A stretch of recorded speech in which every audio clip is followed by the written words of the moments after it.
Hi, everybody. Dave Kincaid here. Hope you're doing great today. We've got a special interview today for you. I'm always a big fan of events where funding organizations put them on and are looking to meet with entrepreneurs. And this one is in a province that I am closely tied to. I grew up here, did my undergraduate degree here in New Brunswick. And so I want to introduce you to two people with the New Brunswick Innovation Foundation, Laura Richard and Paul Gordon. So thank you, first of all, for coming on. I appreciate you for doing that. Laura, let's start with you. Tell people that aren't familiar with New Brunswick or the New Brunswick Innovation Foundation what it is you've got going on there.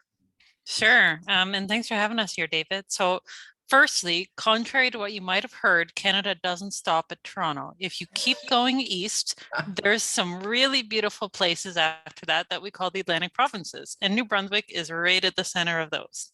In fact, you got to drive through New Brunswick to get to any place else in the Atlantic provinces, like Prince Edward Island or Nova Scotia.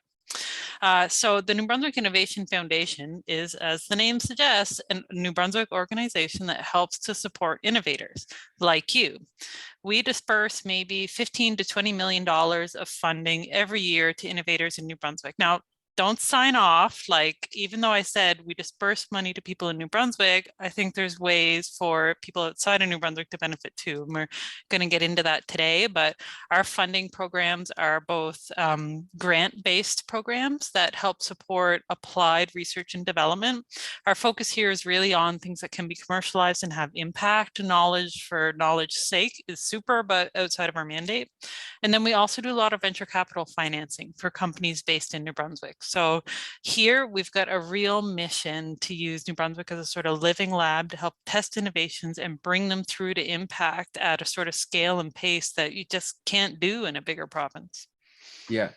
Lord, just out of curiosity, oftentimes I see in Alberta where a company is ready to expand outside Alberta. They want to open up offices, registered. We're kind of getting into the details right away here, but so if you need to get back to me on this one, that's okay. But if let's say a startup in Alberta is growing and they're ready to put staff in other provinces to grow that market, and they register as a business in New Brunswick, they get a corporate access number or the tax number.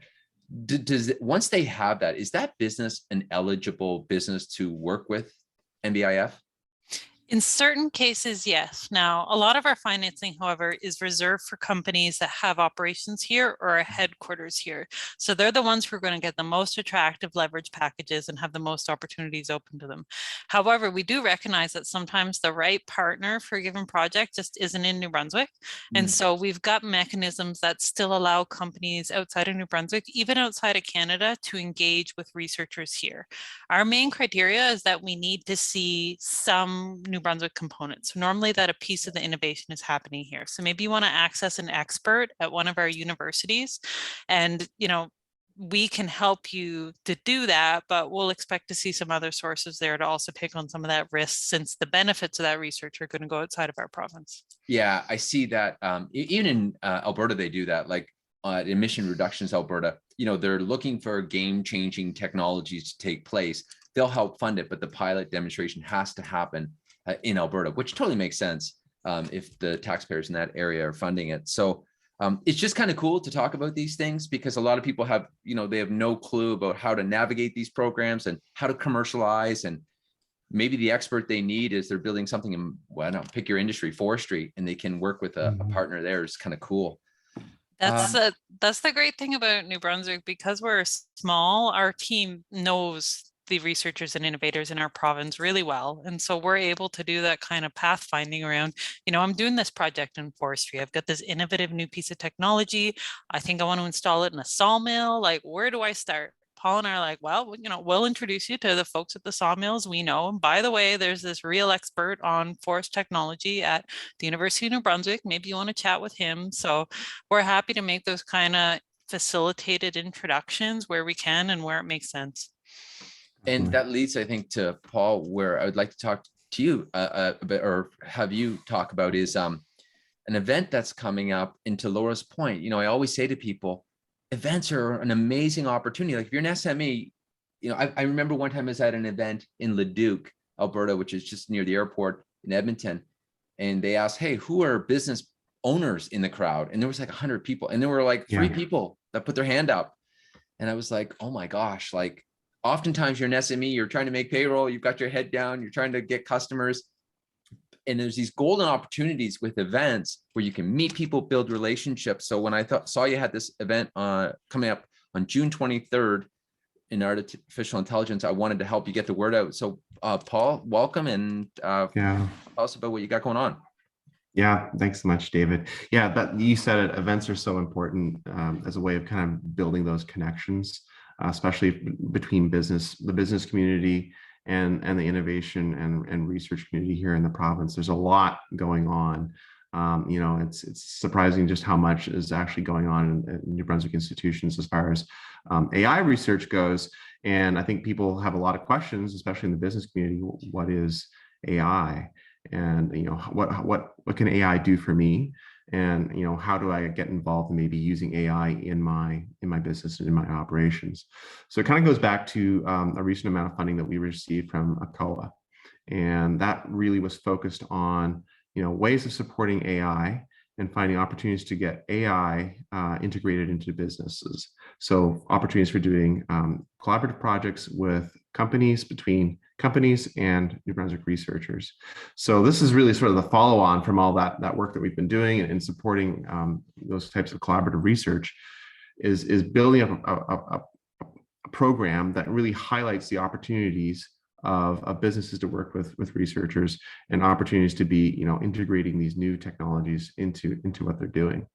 So yeah, we've got a great program planned out. We've got a couple of really high level keynote speakers. First keynote speaker is Nora Young. She is the CBC radio host of the radio show Spark. So she has seen a lot of different technologies in her time hosting that show, and has talked to a lot of people who've been working in this field, and has a real sort of idea of sort of what AI means for society and what it's going to mean for people and their businesses moving forward. The other keynote speaker we have is Audrey Ancian, and she is the leader at Deloitte's AI Institute. And Deloitte is really aiming to use AI technologies more and more in its consulting work with companies. And so Audrey's going to give us some more context on what they're doing and how it's really relevant for businesses. So I think it kind of goes back to the first, where are we going to start? We're going to start with what is AI, and kind of paint that picture for people. It's like, what does artificial intelligence mean beyond just being sort of a buzzword? Yeah. And that's really the first question I think that people are going to have, and what we're going to try and answer.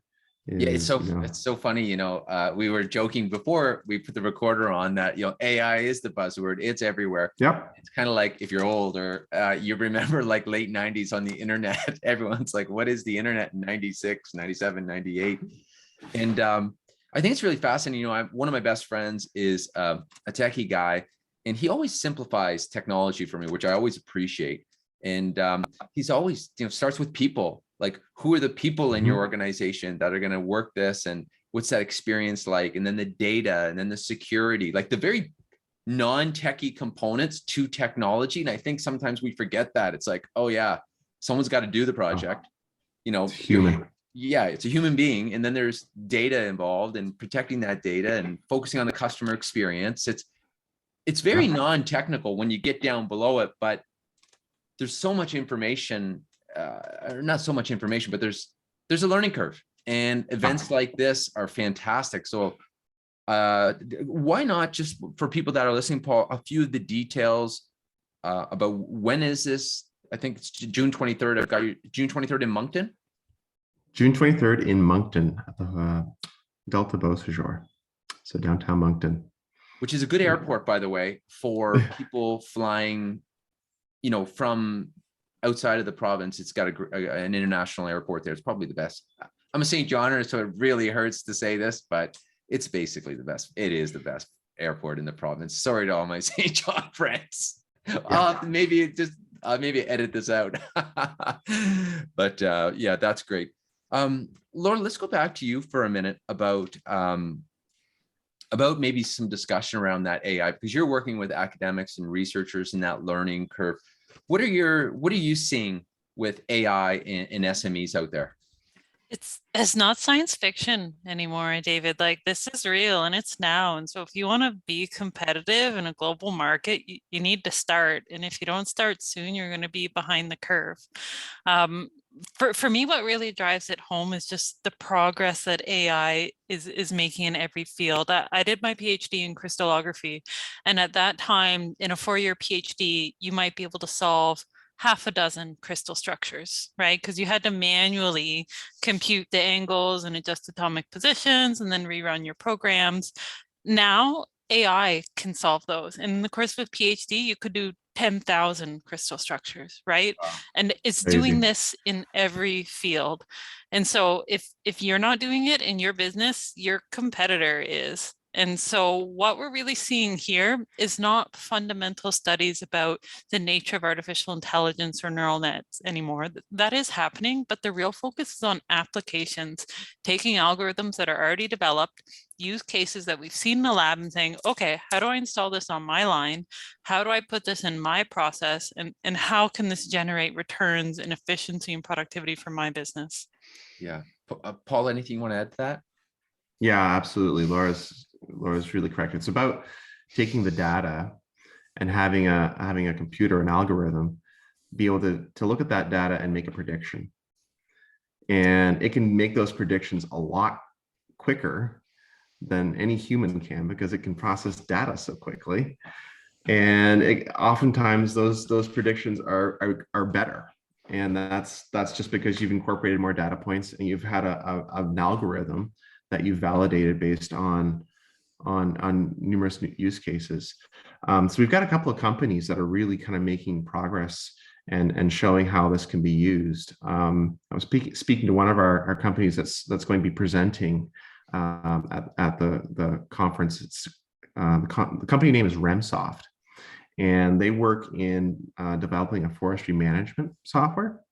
So they have this commercialized and it's really used all over the world. But one of the things that they're developing really is an AI algorithm to help sort of make those predictions around management. And speaking to the program or the manager of new product development at RemSoft, he was saying, really it's about, you've got how many trees do you have and how quickly can you cut them down. And you take all that data from your different lot sites, and it really becomes you're finding there's variation. Well, that variation all sort of becomes minimal over the scale of what you're doing. Yeah. So it becomes a really powerful tool. And when you're looking at things like forestry, improvements of like 5, 10, 15%, those are all really huge gains that you can actually then be much more efficient about what you're harvesting, what you're transporting, and what you're getting into a mill, and then supplying the mill with input that there's minimal downtime at the mill. You're not wasting time in transporting things, and you have a much better prediction of what your resources will be needed as you're actually working on that, on cutting down the lumber that you need. Yeah, it's in the planning. Like, you can imagine doing this without these tools and trying to do the planning, and you cut and then you plant and then you regrow, and what do you do? The other thing, and you can do this. It's sort of like, I don't know if you saw that movie Moneyball. Yeah. Right. Where you have like, it's the same idea, where you just have stats and data, and you're actually leveraging the data to become better at playing the game. Yeah, that's cool. Yeah. Laura, one of the things I'm noticing, I'm sure you're noticing it too, but labor shortages, especially talented labor shortages. And it's so important for company. You're seeing actually even in like airports right now. Well, we write this, airports are backed up. They don't have staff.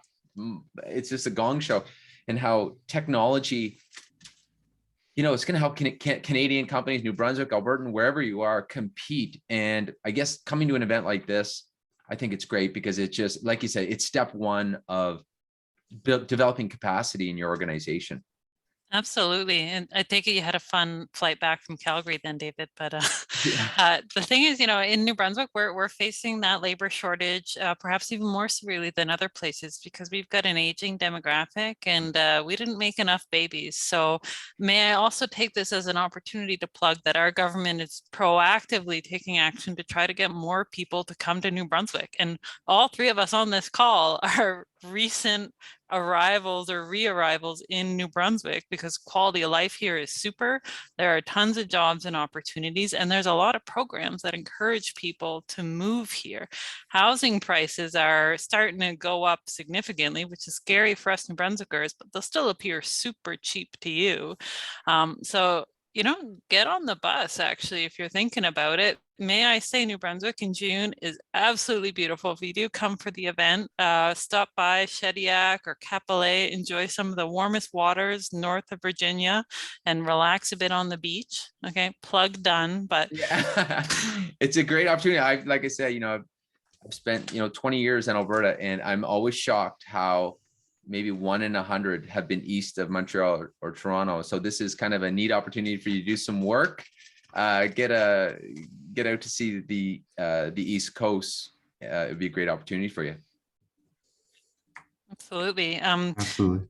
I'll just mention too that we've got, David, a whole ecosystem of innovation here in New Brunswick. We've mostly spoken about our organization, NBIF, but I want to point out that we've also got a really excellent digital accelerator called Propel ICT.